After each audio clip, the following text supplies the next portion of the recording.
Des millions de croyants citent des versets bibliques complètement hors contexte et personne ne leur dit.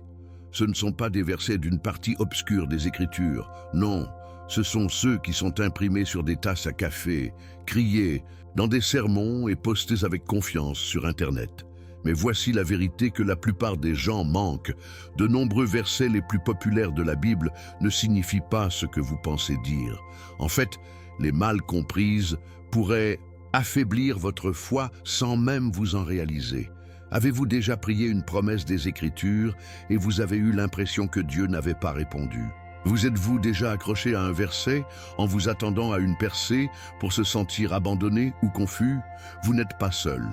Et ce n'est pas parce que Dieu a échoué, c'est parce que beaucoup d'entre nous n'ont jamais appris à lire la Bible en pleine puissance.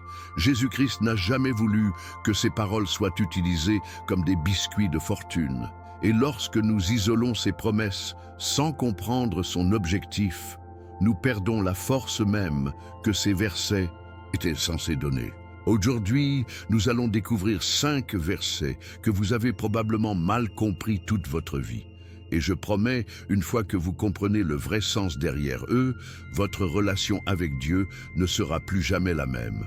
Ce ne sont pas de petits ajustements, ce sont des changeurs de jeu spirituels. Nous allons dans le contexte original, nous plongeons dans une vraie foi biblique et nous découvrons ce que Jésus voulait réellement dire quand il a parlé de ces vérités vivifiantes. Si vous croyez au pouvoir de la Bible et que vous voulez grandir plus profondément dans votre marche avec Dieu, restez avec moi jusqu'à la fin parce que le verset numéro 3, c'est celui que vous avez cité pendant des années et vous êtes sur le point de le voir sous un tout nouveau jour. Déposez un commentaire dès maintenant. Quel verset biblique pensez-vous que c'est le plus mal compris? Et si vous ne l'avez pas encore fait, appuyez sur ce bouton d'abonnement, parce que ce que vous êtes sur le point d'apprendre pourrait simplement réparer votre vie de prière, rallumer votre foi et vous ramener au cœur de Jésus. Et si je vous disais certains des versets bibliques les plus cités, ne signifie pas ce que la plupart des gens pensent qu'ils font? Non, il ne s'agit pas de discréditer votre foi ou de se moquer de votre compréhension. Loin de là. Il s'agit d'une invitation sacrée, une porte ouverte dans les profondeurs de la vérité divine cachée à la vue. Des millions à travers le monde se sont accrochés aux versets, les ont imprimés sur des tasses et des t-shirts et les ont déclarés pendant des moments difficiles, sans jamais se rendre compte qu'ils les prenaient complètement hors de son contexte. Ce n'est pas pour faire honte, mais pour briller la lumière. Et lorsque la lumière brille sur la parole de Dieu, quelque chose de beau se produit. Nous cessons d'utiliser la Bible comme livre de devis de motivation et commençons à le vivre comme la voix de Dieu. La foi ne concerne pas les solutions rapides, il s'agit de reddition complète. Et parfois, l'abandon commence par désapprendre ce que nous pensions savoir. C'est là que ce voyage commence.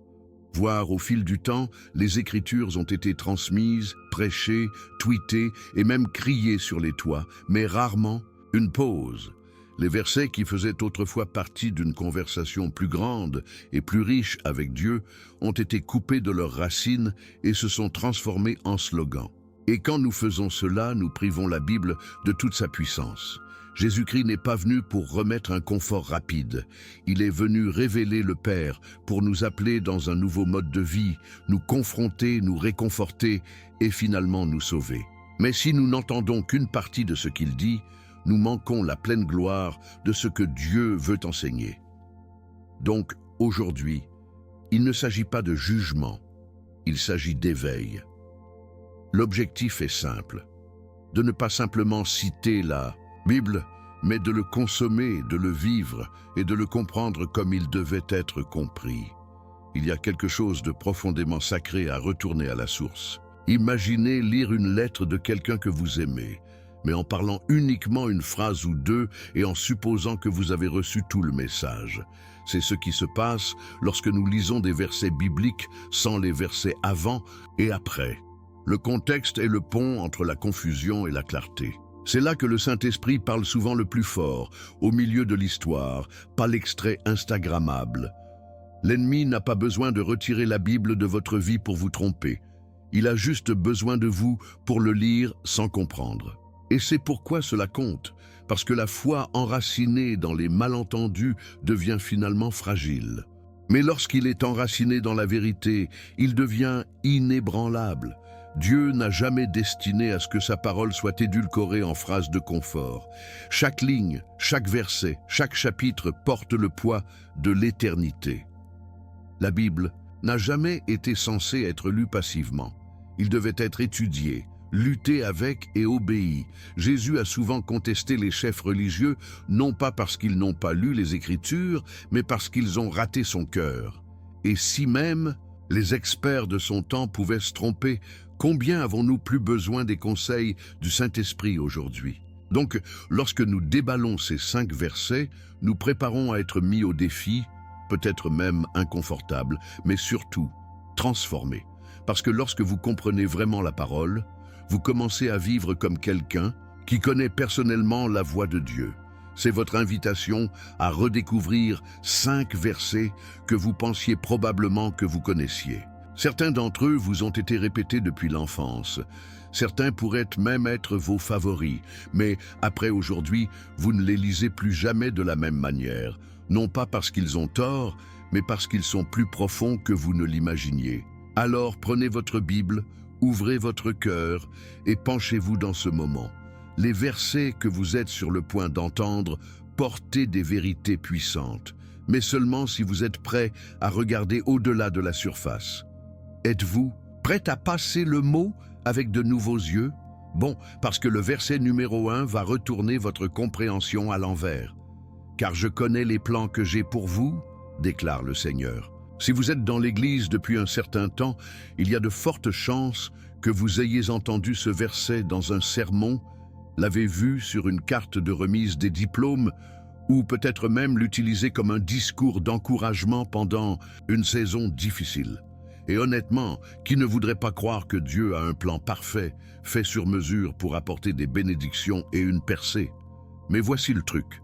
Jérémie 29, 11 n'était pas une citation de motivation destinée à remonter le moral de quelqu'un avant un entretien d'embauche. C'était un message envoyé à un peuple brisé et vaincu, des exilés à Babylone, loin de chez eux, souffrant des conséquences de leur rébellion. Cette promesse n'est pas venue dans un moment de célébration, mais au milieu de la discipline. C'était Dieu en disant « Oui, j'ai permis à ces difficultés, mais je ne vous ai pas abandonné, j'ai toujours un but. » Les personnes qui recevaient ce message n'étaient pas au bord d'une percée. Elles étaient à 70 ans de la délivrance. Laissez cela pénétrer dans 70 ans. C'est toute une vie. Alors, quand Dieu a dit « Je connais les plans que j'ai pour vous », il ne promettait pas une solution rapide. Il appelait son peuple à lui faire confiance même lorsque rien n'avait de sens. Croire que même en exil, même en honte, même quand il semblait qu'ils étaient oubliés, son plan était toujours en mouvement. Et n'est-ce pas exactement ce qu'est la vraie foi? Faire confiance au cœur de Dieu lorsque vous ne comprenez pas la main de Dieu, ce n'est pas un confort au niveau de la surface. C'est une croyance profondément enracinée, tachée de larmes et inébranlable que Dieu est toujours bon, même lorsque la vie ne l'est pas. Ce verset, lorsqu'il est lu dans son contexte complet, Jérémie 29, 10, 14, devient moins une gratification instantanée et plus sur la fidélité à long terme. Vous me chercherez et me trouverez quand vous me chercherez de tout votre cœur, dit Dieu. C'est un appel à l'intimité, au repentir, à revenir. Il s'agit de reddition, pas de succès. Et c'est peut-être exactement pourquoi tant de gens abusent de ce verset, parce que la vraie promesse nécessite de la patience. Le genre de patience qui attend 70 ans si nécessaire. Le genre de patience qui supporte le silence, qui continue d'adorer même lorsque la réponse est retardée. C'est la foi que Dieu honore ici, pas des vœux pieux, mais une obéissance ancrée. Maintenant, réfléchissez à la façon dont cela change tout. Si Jérémie 29, 11 est une promesse faite aux personnes souffrant de jugement de Dieu, mais toujours choisies et aimées, alors ce verset devient une bouée de sauvetage pour ceux qui sont dans des endroits sombres. Pas un mème de bien-être, mais une déclaration d'espoir pour ceux qui ont l'impression que leur situation est au-delà de la rédemption. Et c'est peut-être ce que vous devez entendre aujourd'hui. Peut-être que la vie ressemble à l'exil en ce moment. Peut-être que vous avez fait des choix qui vous ont conduit loin de l'endroit où vous pensiez être, mais Dieu n'a pas déchiré le plan. Il vous apprend juste à marcher par la foi, pas par la vue. Ses promesses ne sont pas toujours instantanées, mais elles sont éternelles. Donc au lieu d'utiliser ce verset pour sauter le processus, que se passe-t-il si nous l'avons utilisé pour rester dans le processus? Et si nous voyons le long jeu de Dieu au lieu d'exiger des résultats immédiats? Et si nous pensions que, même dans les saisons de retard, de désespoir ou de discipline, il écrit toujours notre histoire? Parce que c'est ce que Jérémie 29:11 concerne vraiment, confiant que le plan de Dieu comprend chaque chapitre, pas seulement ceux que nous aimons. Et juste au moment où vous pensez que vous avez compris ce verset, le prochain que nous explorerons pourrait simplement retourner une autre croyance que vous avez détenue pendant des années. Ne jugez pas, ou vous aussi serez jugés. Ces paroles de Jésus sont devenues l'un des versets les plus cités et mal cités dans toute la Bible. Vous les trouverez plâtrés sur les réseaux sociaux, généralement lorsque quelqu'un essaie d'éviter la responsabilité. Ne me jugez, ou pas, disent-ils, agitant Matthieu 7:1 comme un bouclier. Mais est-ce vraiment ce que Jésus voulait dire? A-t-il dit que nous ne devrions jamais souligner ce qui ne va pas, ne jamais nous tenir les uns les autres responsables, ne jamais utiliser le discernement? Pas même proche. En fait, le reste de ce même chapitre révèle une vérité plus profonde et plus sobre. Jésus n'arrivait pas à tout le jugement, il avertit contre le jugement hypocrite. Le genre qui critique les autres tout en ignorant vos propres défauts. Ce genre de jugement, dit-il, apporte des conséquences. Dans les versets 3 à 5, Jésus devient précis. Il parle de gens qui pointent le grain dans l'œil de quelqu'un d'autre tout en ignorant la planche dans leur propre. C'est une image vive et presque humoristique. Quelqu'un qui se promenait avec une bûche massive dans son œil, essayant de faire une chirurgie oculaire sur quelqu'un d'autre. Ce qu'il attaque ici, c'est l'arrogance, pas la responsabilité. Il veut que nous examinions d'abord nos cœurs, nos motivations, notre relation avec Dieu, et puis, avec humilité et clarté, aider les autres. C'est à quoi ressemble la vraie correction biblique. Ce n'est pas le jugement, c'est l'amour. Le genre d'amour qui est enraciné dans la vérité de la parole de Dieu et guidé par l'Esprit de Jésus-Christ, pas notre propre ego ou notre fierté. Et juste quelques versets plus tard, dans Matthieu 7:15, Jésus donne cette commande. Attention aux faux prophètes. Maintenant, une pause juste là. Comment pouvez-vous faire attention à un faux prophète sans juger ce qu'ils disent? Vous ne pouvez pas. Cela nécessite un discernement. Cela nécessite une comparaison avec les Écritures. Cela nécessite, oui, jugement. Pas dur, condamnant le jugement, mais un jugement juste, dirigé par l'Esprit et humble. Vous voyez, quand Jésus a dit « Ne jugez pas », il n'a pas annulé le discernement. Il a appelé à la purification de notre point de vue. Le jugement qu'il interdit est le genre qui condamne les autres à nous sentir saints. Mais le jugement qu'il encourage est le genre qui protège le corps du Christ et honore la vérité de la Bible. Soyons pratiques ici. Imaginez qu'un ami avoue qu'il a du mal avec un péché sérieux. Restez-vous silencieux par peur de juger, ou parlez-vous avec amour la vérité et les guidez-vous vers la restauration. La foi ne signifie pas que nous fermons les yeux sur le péché. Cela signifie que nous aidons les autres à marcher dans la liberté, de la même manière que Jésus nous a aidés. Et cela comprend dire les choses difficiles. Galates 6:1 nous rappelle, si quelqu'un est pris dans un péché, vous qui vivez par l'Esprit devriez restaurer doucement cette personne, pas condamner, pas humilier, restaurer. C'est le cœur de Jésus. Et c'est le genre de jugement que Matthieu 7 nous appelle, un enraciné dans la grâce, l'humilité et l'amour. Donc, la prochaine fois que quelqu'un jette « ne pas juger » comme une goutte de micro-spirituel, rappelez-vous tout. Le contexte. Jésus-Christ ne nous a pas dit de se taire et de rester en dehors de la vie de l'autre. Il nous a d'abord dit de nettoyer nos propres cœurs, puis d'aller aider nos frères et sœurs avec compassion et vérité. C'est ainsi que nous grandissons. C'est ainsi que nous nous protégeons mutuellement. C'est ainsi que nous reflétons le caractère de Dieu. Et au fur et à mesure que nous passons au verset suivant, préparez-vous, car ce que la plupart des gens pensent que cela signifie n'a rien à voir avec le succès et tout à voir avec la survie. Je peux tout faire à travers le Christ qui me renforce. S'il y a un verset imprimé sur des sacs de gym, cité avant les matchs de sport et à crier avant de gros buts, c'est celui-ci. Philippiens 4,13 est devenu un slogan chrétien pour la motivation, comme une version sainte de « You got this ». Mais voici la torsion que la plupart des gens ne voient pas à venir. Ce verse n'a pas été écrit dans une montagne de victoire. Elle est venue de la fosse de souffrance. Paul était en prison, pas métaphoriquement, littéralement, verrouillé, probablement froid, affamé, isolé et complètement dépouillé de confort terrestre. Et pourtant, de cet endroit sombre, il écrit cette déclaration de foi audacieuse. Mais il ne s'agit pas de gagner, il s'agit de durcir. Il ne parle pas de réaliser des rêves, il parle de tempêtes survivantes, par la force de Jésus-Christ.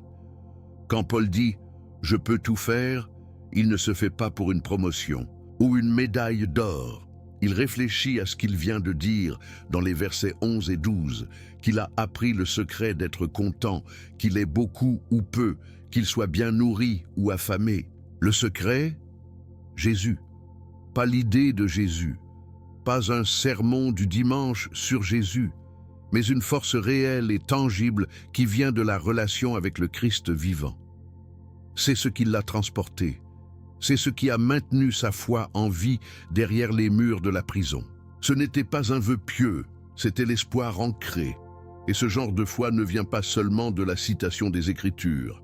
Cela vient de le vivre, jour après jour, douleur après douleur. C'est le vrai poids de Philippiens 4,13. Imaginez maintenant comment cela change la façon dont nous appliquons ce verset. Ce n'est pas seulement pour les athlètes sur le terrain ou les étudiants avant les examens. C'est pour le parent qui ne sait pas comment il paiera les factures. Pour le croyant luttant contre la dépression qui choisit toujours de prier. Pour la veuve en deuil qui continue de louer Dieu à travers les larmes. Ce verset devient puissant, non pas parce qu'il garantit le triomphe, mais parce qu'il garantit la présence soutenue de Jésus dans chaque procès. C'est une foi qui entre dans le feu et dit « Même si je ne suis pas livré, je ne m'inclinerai pas ». C'est ce que Paul prêchait. Pas des slogans de victoire vides, mais une foi granuleuse, durable et centrée sur Dieu. Ce genre de force n'est pas flashy, ce n'est pas fort, c'est calme, constant, inébranlable. Il murmure dans le chaos « Dieu est toujours avec moi ». C'est pourquoi cela compte si profondément. Parce que trop souvent, les gens traitent ce verset comme une passe rapide au succès. Mais la vérité est que c'est une bouée de sauvetage dans la souffrance. La vie de Paul le prouve. Naufrage, battu, emprisonné, trahi. Et pourtant, dit-il, avec une clarté inébranlable, je peux tout faire à travers le Christ. Pas par sa propre puissance, pas parce qu'il était extraordinaire, mais parce que Jésus était fidèle. Et c'est le même Jésus qui vous renforce aujourd'hui. Peu importe la pression, peu importe la douleur, peu importe la prison.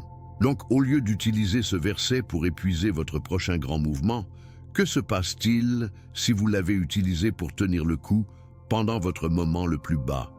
Et si ce verset ne faisait pas de pousser plus fort, mais de reposer plus profondément? Et si cela ne vous rappelait pas que vous pouvez conquérir le monde, mais que vous pouvez supporter le pire parce que Christ est avec vous? C'est ce que dit Philippiens 4,13. Et alors que nous allons vers le prochain verse mal compris, préparez-vous, parce que la promesse semble douce, mais son état est souvent ignoré. Et nous savons que, en toute chose, Dieu travaille, et pour le bien de ceux qui l'aiment, qui ont été appelés selon son but. Romains 8, 28. L'une des promesses les plus chères de toutes les Écritures. Il est cité dans les lits d'hôpital, chuchoté aux funérailles, affiché pendant les ruptures et s'accrochait pendant les difficultés. Et oui, c'est un beau vers. Mais ne manquons pas ce que cela dit vraiment. Ce n'est pas une déclaration générale selon laquelle tout se passera bien pour tout le monde. Ce n'est pas une garantie divine que la vie sera indolore ou que Dieu transformera chaque mauvaise situation en une bénédiction visible. Non, c'est plus profond, c'est plus net, c'est plus sacré. Parce que le vrai pouvoir de ce verset réside dans la condition que la plupart des gens sautent pour ceux qui aiment Dieu et sont appelés selon son but. C'est vrai, ce n'est pas une promesse automatique pour le monde entier. C'est pour ceux qui marchent en alignement avec Dieu, pour ceux qui se sont rendus à sa volonté, pour ceux qui l'aiment vraiment, non seulement en mots, mais en obéissance. Vous voyez, le bien auquel Paul fait référence ici n'est pas toujours ce que nous pensons. Cela ne signifie pas nécessairement le confort, le succès ou le bonheur. Parfois, bon ressemble à l'élagage, comme la rupture, ce qui conduit à une dépendance plus profonde, comme des portes fermées qui nous protègent contre les catastrophes, comme les saisons sauvages qui nous préparent à des fins. Dans le royaume de Dieu, le bien n'est pas défini par la facilité, il est défini par un impact éternel. Et parfois, cela signifie marcher dans le feu pour être affiné. Paul n'écrivait pas dans un lieu de facilité quand il a écrit ce verset. En fait, si vous ne reculez que quelques versets, vous constaterez qu'il parlait de souffrance, gémissant, attendant, dur. Il parle de la création elle-même gémissant, de notre corps désirant de rédemption. Romains 8 n'est pas un chapitre sur le fait de sauter des difficultés. Il s'agit de trouver un sens au milieu. Et le verset 28 est le cœur de cet espoir, qu'aucun de tout cela n'est gaspillé, pas la douleur, pas la perte, pas la confusion. Si vous aimez Dieu, il travaille en toutes choses, même le gâchis, même les erreurs, pour accomplir quelque chose d'éternellement bon. C'est une foi qui ne tressaille pas lorsque la vie n'a pas de sens. Alors, comment vivons-nous cela? Comment conservons-nous ce verset sans l'utiliser mal? Tout d'abord, nous devons vérifier nos cœurs. Aimons-nous vraiment Dieu ou simplement l'idée de résoudre nos problèmes? Vivons-nous selon son but ou lui demandons-nous de bénir le nôtre? Ce verset invite à se redresser. Il nous appelle à arrêter de demander des explications et à commencer à faire confiance à l'orchestration divine. Cela nous rappelle que notre histoire n'est pas aléatoire et que notre souffrance n'est pas inutile. Dieu ne nous promet pas une vie sans douleur, mais il promet un but dans la douleur. Et c'est le genre d'espoir qui ne se brise pas sous pression.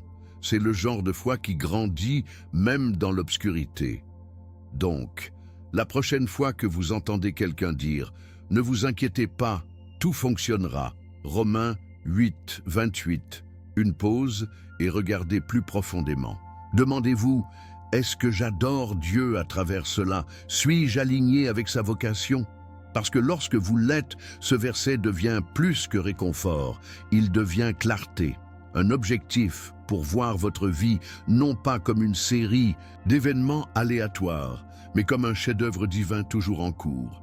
Et alors que nous passons au verset final de cette série, préparez-vous, parce que c'est celui qui ressemble à un chèque en blanc, mais pourrait simplement en révéler plus sur vos prières que vous ne l'avez jamais réalisé. Quoi que vous demandiez en mon nom, je le ferai. À première vue, cela ressemble à une invitation ouverte pour demander à Dieu tout ce que nous voulons, tant que nous tempons au nom de Jésus à la fin. Besoin d'un nouvel emploi? Priez simplement en son nom. Vous voulez guérir, promotion ou même une nouvelle voiture? Dites les mots magiques, mais conservez-vous. Jésus distribue-t-il vraiment des chèques en blanc ici? Dieu est-il tenu de répondre à chaque demande qui se termine par « au nom de Jésus » ? Regardons plus profondément. Parce que lorsque Jésus a prononcé ces mots dans Jean 14, 13, 14, il ne nous donnait pas une formule pour obtenir ce que nous voulons. Il nous apprenait à aligner nos prières sur sa volonté. Prier en son nom ne consiste pas à dire une phrase. Il s'agit de vivre dans son autorité, sa mission, son but. En fait, lorsque vous lisez le contexte de Jean 14, vous verrez que Jésus prépare ses disciples à son départ. Il ne leur promettait pas une vie de réconfort, il les préparait à la persécution, au sacrifice et à la guerre spirituelle. Et au milieu de cette conversation qui donne à réfléchir, il dit « Demandez à mon nom, et je le ferai ». Non pas parce qu'il est un génie, mais parce qu'il les invite à continuer son travail sur terre. Demander en son nom signifie prier pour ce qui apporte la gloire à Dieu, pas seulement ce qui nous apporte une facilité. Cela signifie chercher le cœur de Jésus-Christ avant de faire une demande. Il ne s'agit pas de manipuler Dieu, il s'agit de mûrir dans la foi. Rendons-le réel. Si votre vie de prière a été une liste de désirs personnels avec un hashtag spirituel à la fin, au nom de Jésus, il pourrait être temps de changer. Dieu n'est pas offensé par nos désirs, mais il est le plus ému par notre reddition. La vraie prière ressemble moins à « Dieu, donne-moi ce que je veux » et plus comme « Dieu, façonne mon cœur pour vouloir ce que tu veux ». C'est ce que Jésus a modelé dans Gethsémané. « Pas ma volonté, mais la vôtre soit faite » Luc 22, 42. Ce n'est pas une faiblesse, c'est le pouvoir, parce que lorsque votre testament est aligné avec celui de Dieu, vos prières deviennent imparables. Non pas parce que vous contrôlez Dieu, mais parce que l'Esprit de Dieu se déplace à travers vous. Lorsque nous comprenons mal ce verset, nous nous sommes mis en place pour une déception spirituelle. Nous commençons à penser que Dieu nous a échoué quand il ne nous a pas donné ce que nous avons demandé. Mais la vérité est qu'il n'a jamais promis de répondre à chaque prière à nos conditions. Et Dieu merci, parce que s'il avait dit oui à tout ce que nous avons demandé, dans l'immaturité, nous serions dans le chaos. Au lieu de cela, Dieu répond selon sa sagesse, son timing et sa plus grande vision pour nos vies. Alors oui, demandez audacieusement, demandez avec passion, mais demandez aussi humblement, sachant que la prière ne concerne pas le contrôle. Il s'agit de communion. Ce n'est pas un outil pour plier la volonté de Dieu, c'est un cadeau d'aligner le vôtre avec le sien. Donc, la prochaine fois que vous terminez une prière avec « Au nom de Jésus », une pause un instant. Demandez-vous, est-ce que je demande en alignement sur le caractère, la mission et le cœur du Christ? Parce que c'est le vrai pouvoir derrière Jean 14, 13, 14. Lorsque vous priez vraiment en son nom, le paradis écoute, non pas parce que vos mots sont parfaits, mais parce que votre cœur est rendu. Et maintenant que nous avons déballé les 5 versets, enroulons tout avec un rappel que la vérité attend dans le contexte depuis le début. Alors, lequel de ces versets vous a le plus surpris? Soyez honnête. L'un d'eux vous a-t-il fait arrêtez et repensez comment vous avez lu votre Bible? Ce n'est pas une mauvaise chose, c'est la croissance. La vérité est que plus nous comprenons le contexte, plus la parole de Dieu devient puissante dans nos vies. Ne vous contentez pas d'écraser la surface. Plongez profondément. Laissez les Écritures vous défier, vous corriger et vous transformer, parce que c'est là que commence la vraie foi. Je veux avoir de vos nouvelles dans les commentaires. Lequel de ces versets avez-vous déjà mal compris? Et comment la compréhension du vrai sens change-t-elle votre vision de Dieu, de la Bible ou même de vous-même?